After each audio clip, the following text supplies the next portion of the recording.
السلام علیکم ورحمۃ اللہ وبرکاتہ۔ نبی رحمت صلی اللہ علیہ وسلم کا وصال ہو گیا اور صحابہ کرام رضوان اللہ تعالی علیہم اجمعین پر یہ خبر ایک بجلی کے مانند گری۔ بہت تکلیف میں تھے صحابہ کرام رضوان اللہ تعالی علیہم اجمعین نبی رحمت صلی اللہ علیہ وسلم کی وفات سے۔ حضرت عمر فاروق رضی اللہ تعالی عنہ نے تو یہ تک کہہ دیا تھا کہ اگر کوئی یہ کہے گا کہ نبی رحمت صلی اللہ علیہ وسلم کی وفات ہوئی ہے تو میں تلوار سے اس کا سر قلم کر دوں گا۔ تو اس سے معلوم ہوتا ہے کہ صحابہ کرام رضوان اللہ تعالی علیہم اجمعین نبی رحمت صلی اللہ علیہ وسلم سے کس قدر محبت کرتے تھے، اور اللہ کے نبی صلی اللہ علیہ وسلم کا وجود ان کے لیے کتنی بڑی نعمت تھا۔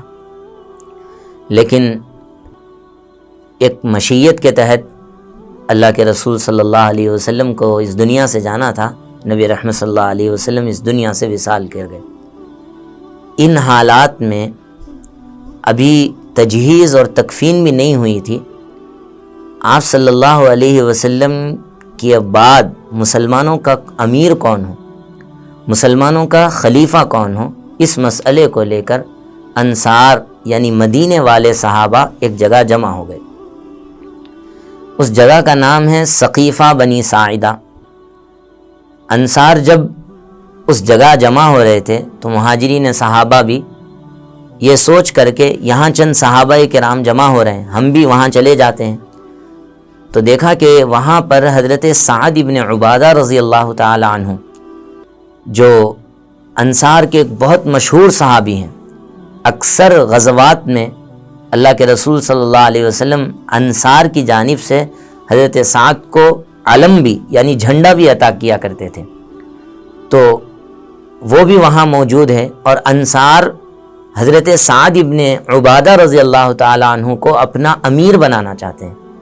پورے مسلمانوں کا جو خلیفہ ہوگا وہ انصار میں سے ہوگا اور وہ حضرت سعد ابن عبادہ رضی اللہ تعالی عنہ ہوں گے۔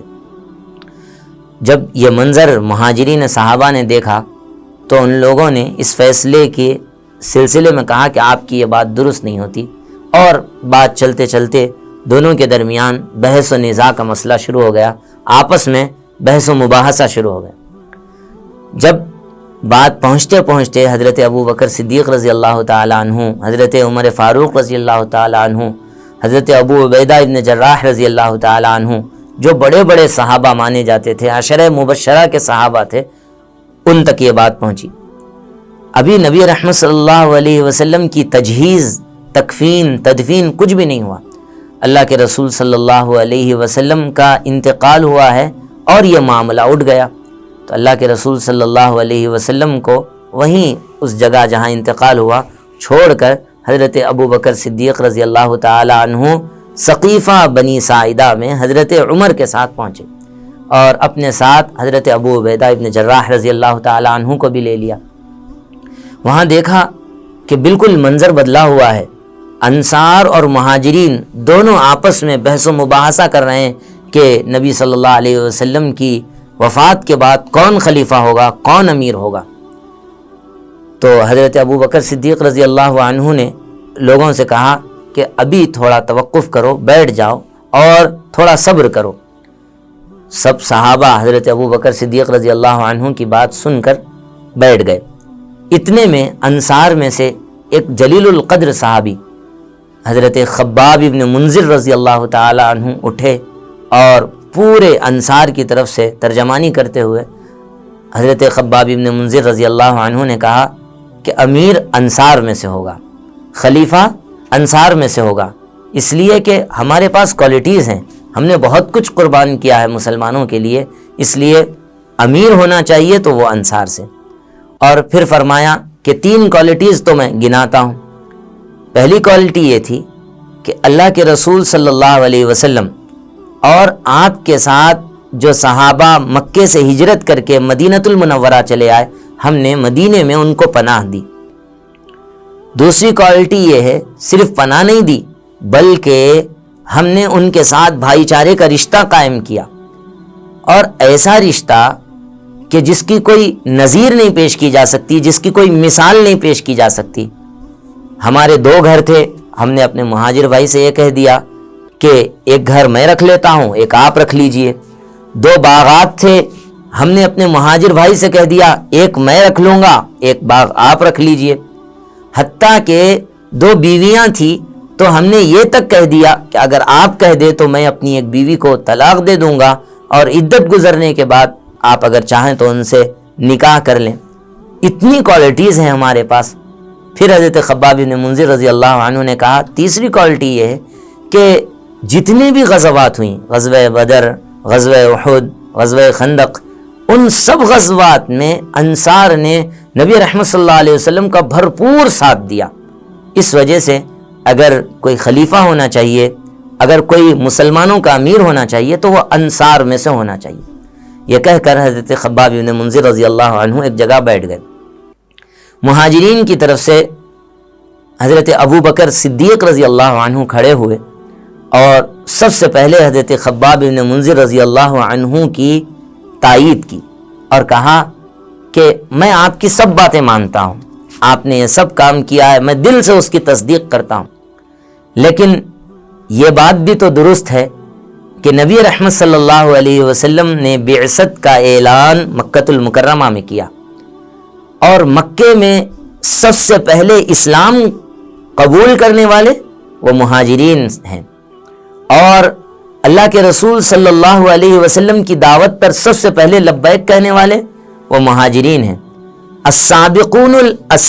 الاولون کا شرف پانے والے وہ مہاجرین ہیں۔ صرف یہی نہیں بلکہ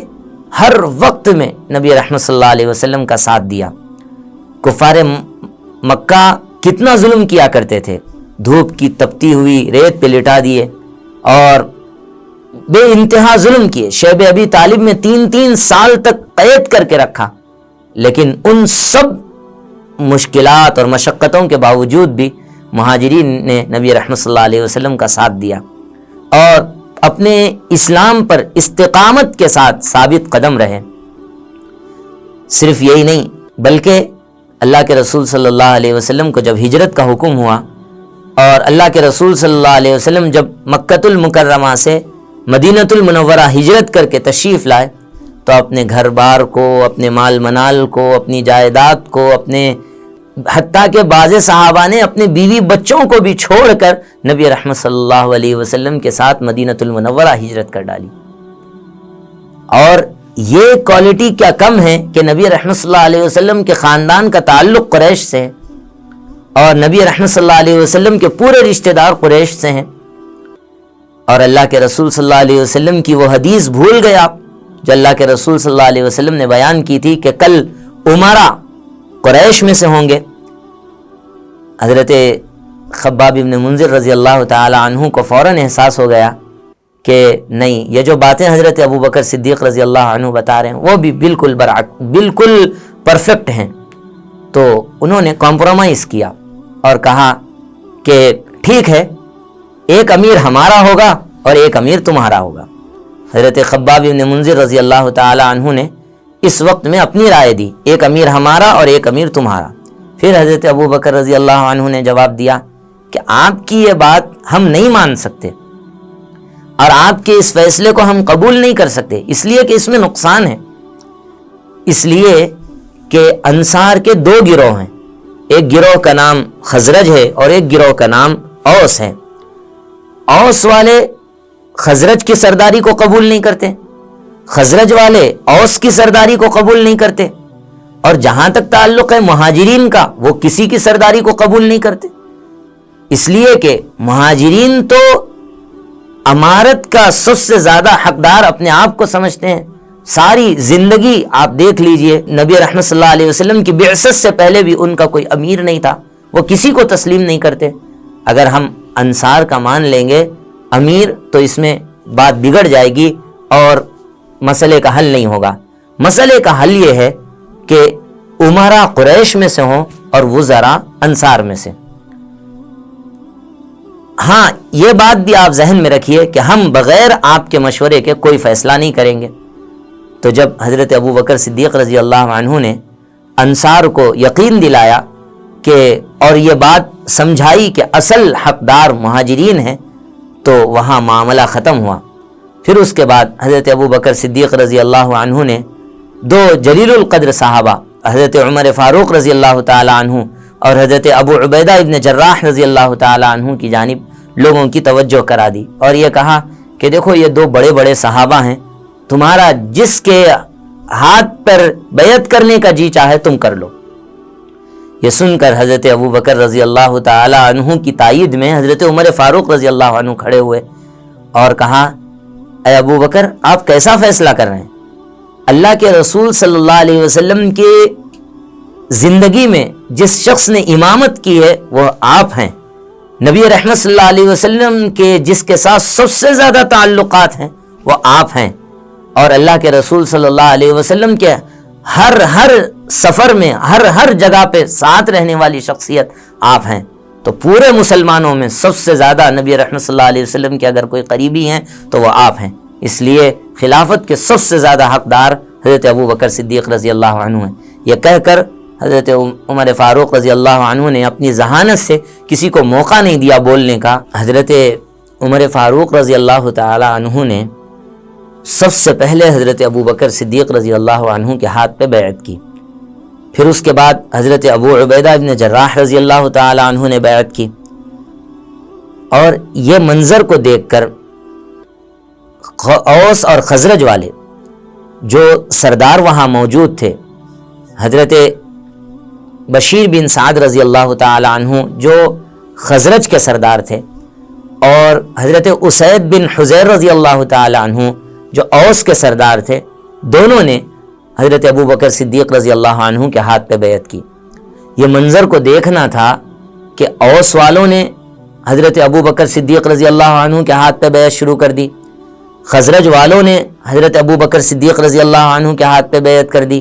پھر مہاجرین نے بھی حضرت ابو بکر صدیق رضی اللہ عنہ کے ہاتھ پہ بیعت کر دی، حتیٰ کہ پورے مجمع نے حضرت ابو بکر صدیق رضی اللہ عنہ کے ہاتھ پہ بیعت کر دی، یہاں تک کہ ایسا معاملہ آ گیا تھا کہ